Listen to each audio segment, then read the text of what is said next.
we're returning to Michael Morpurgo's Casper, Prince of Cats, and with the chapter Running Wild. Everything after that seemed to happen suddenly, and in very quick succession.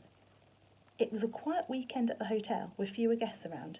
There were no big dressy dinners, no grand balls, no smart parties. All of us who worked there preferred it like this. Even the days could drag a bit. Everyone was more relaxed. I liked the weekends anyway, because Casper and I usually saw more of Lizabeth then.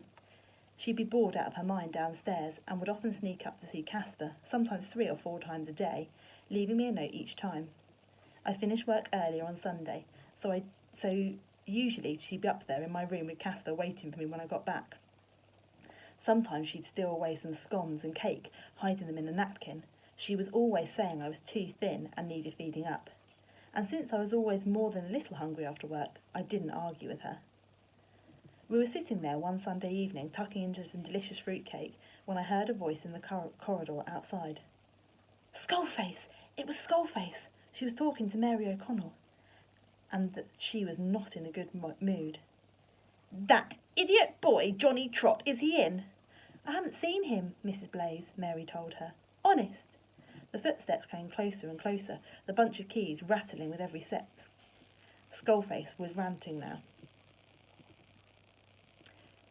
Do you know what he's gone and done? Well, I'll tell you, shall I? He's only used a black brush on Lord Malculet's breast boots, and they're brown.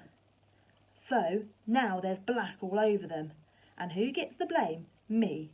Well, I'll have his guts for garters, I will. Where is he? I don't know, Mrs. Blaze. Honest to God, I don't. Mary was doing her best for me.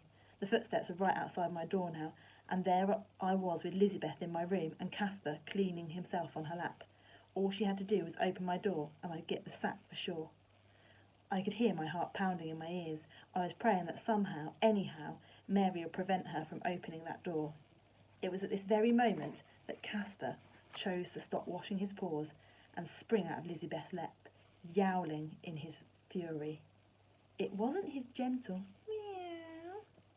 This was his wailing war cry, and it was a shrill and loud, horrible shriek. For a moment or two, there was silence outside the door. Then, a cat! As I live and breathe, a cat! Cried Skullface. Johnny Trot's got a cat in his room. How dare he? How dare he? It's against my rules. It's against my rules. I looked aghast at Lizabeth. Without a moment's hesitation, she picked up Casper and dumped him unceremoniously in my arms. In the wardrobe, she whispered. Get in the wardrobe, quick. Once in there, I crouched down, stroking Casper frantically to calm him down and stop him from yowling again. Then I heard something simply I couldn't believe. Casper was yowling again from outside the wardrobe, from my room.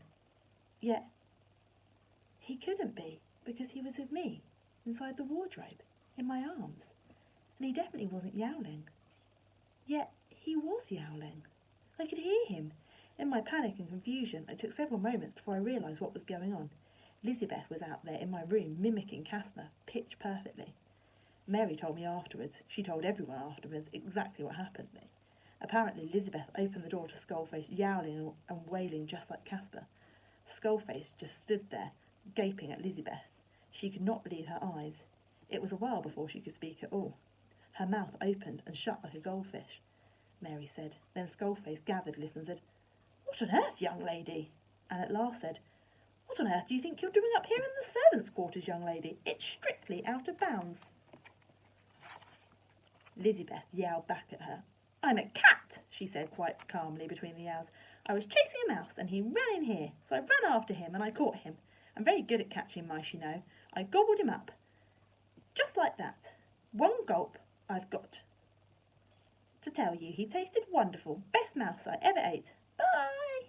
And with that, she yowled at the astonished Skullface and skipped off down the corridor, still yowling as she went past Mary and the others, all of whom by now had come out of the corridor to see what the fuss was about.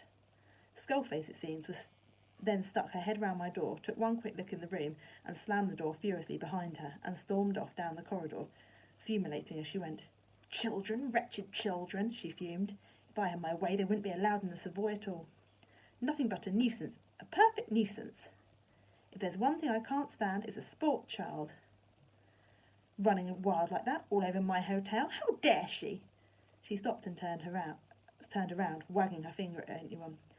And you tell that Johnny Trot when you see him that he will have to apologise to Lord Macaulay and polish his boots again. This time I want them nutty brown and shining, not a trace of black, and he's to come and show them to me before he returns to his lordship. At once, you tell him, at once. And tomorrow we'll find out what happens when they tell him that.